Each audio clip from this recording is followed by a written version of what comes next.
दोस्तों, अगर मैं आपसे पूछूं कि एक्सेल में वर्कबुक और वर्कशीट में क्या फर्क है, तो क्या आप 100% सही जवाब दे पाएंगे? बहुत से लोग एक्सेल सीख लेते हैं, लेकिन वर्कबुक और वर्कशीट का कंसेप्ट क्लियर नहीं होने की वजह से आगे जाकर डेटा एनालिटिक्स और रिपोर्टिंग में कंफ्यूज हो जाते हैं। लेकिन आज इस वीडियो के बाद आप वर्कबुक और वर्कशीट को इतनी आसानी से समझ जाएंगे कि कभी भूल भी नहीं पाएंगे। तो वीडियो को आखिरी तक जरूर देखिए। सबसे पहले समझते हैं कि वर्कबुक क्या होता है। एक्सेल में जब भी आप कोई नई फाइल बनाते हैं, उसे ही हम वर्कबुक कहते हैं। यानी वर्कबुक एक्सेल की पूरी फाइल होती है जिसके अंदर एक या एक से ज्यादा वर्कशीट मौजूद हो सकती है। जैसा कि मैं आपको यहाँ पे उदाहरण देके बता रहा हूँ, student slash data, sales report, company data, ये सभी एक्सेल फाइल है, इसलिए ये सभी वर्कबुक के उदाहरण हैं। एक लाइन में याद रखो, वर्कबुक पूरी एक्सेल फाइल है। और रियल लाइफ एग्जांपल से भी समझ लेते हैं। अब इसे एक आसान उदाहरण से समझाते हैं।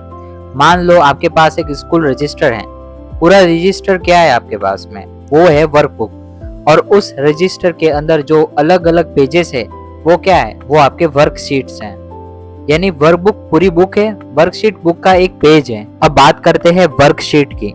वर्कशीट वर्कबुक के अंदर मौजूद एक शीट होती है जहां हम डेटा लिखते हैं, एडिट करते हैं, कैलकुलेट करते हैं और एनालाइज करते हैं। मान लो हमारे पास स्कूल डेटा XLSX नाम की एक वर्कबुक है।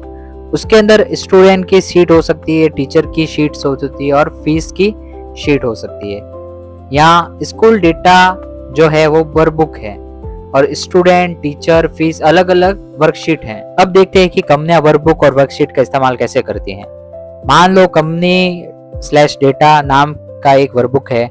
उसके अंदर सेल्स शीट जहाँ प्रोडक्ट और सेल्स डेटा रखा गया है, एम्प्लॉयज शीट जहाँ एम्प्लॉयज की जानकारी रखी गई है, कस्टमर शीट जहाँ कस्टमर और डेटा रखा गया है।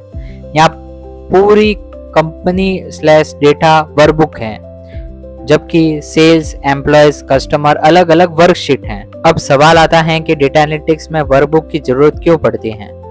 क्योंकि किसी भी कंपनी के पास बहुत सारा डेटा होता है। अगर सारे डेटा को एक ही शीट में रख दिया जाए तो मैनेज करना मुश्किल हो जाएगा।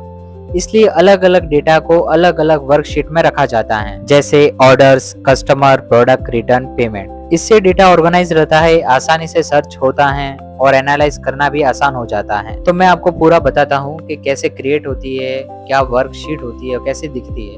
तो आप यहाँ देख सकते हैं कि पूरी एक्सेल शीट है, ठीक है ना। अब इसे मैं सेव करूंगा तो ये पूरी एक वर्कबुक कहलाएगी, ठीक है ना। अब जैसे ही मैं इसको ओपन करूंगा, जैसा कि आप नीचे देख रहे हैं कि यहाँ पे एक शीट है। अब मैं अलग अलग शीट क्रिएट कर सकता हूँ, अलग अलग नाम दे सकता हूँ। तो मैं ये कह सकता हूँ कि वर्कबुक के अंदर अलग अलग शीट होती है, जैसा कि मैंने आपको डेफिनेशन में बताया था। और इसे अलग अलग इसलिए करते हैं ताकि डेटा मैनेज रहे एक ही वर्कबुक के अंदर। जैसे कि यहाँ पे अलग अलग वर्कशीट आपको दिखाई दे रही है, मैथ, साइंस और इंग्लिश की। तो ये वर्कशीट है। वर्कबुक क्या है? नोटबुक, जिसके अंदर 3 सब्जेक्ट है, मैथ, साइंस और इंग्लिश। तो यहाँ पे जैसा कि मैंने आपको एक छोटा सा टास्क दे रखा है, इसे जरूर ट्राई करें ताकि आपकी अच्छे से प्रैक्टिस हो जाए और आपको ये कंसेप्ट क्लियर हो जाए। और साथ ही साथ इस वीडियो को एंड करने से पहले एक बार क्विक रिवीजन भी कर लीजिए ताकि आपको पूरा कंसेप्ट क्लियर हो जाए। तो आई होप दोस्तों ये वीडियो आपको सबसे अच्छा लगा होगा। तो इस वीडियो को लाइक करना ना भूले। मिलते हैं अगली वीडियो में। तो चैनल को सब्सक्राइब करके रखें, क्योंकि आने वाली वीडियो के अंदर प्रैक्टिस सेशन भी आपको देखने को मिलेगा, जिसमें आप जो भी पढ़ेंगे उसका एक प्रैक्टिस वीडियो भी बनाया जाएगा जिसमें आप प्रैक्टिस कर सकेंगे। तो मिलते हैं अगली वीडियो में। सब्सक्राइब करके रखें और इस वीडियो को लाइक करना ना भूलें। Thank you so much.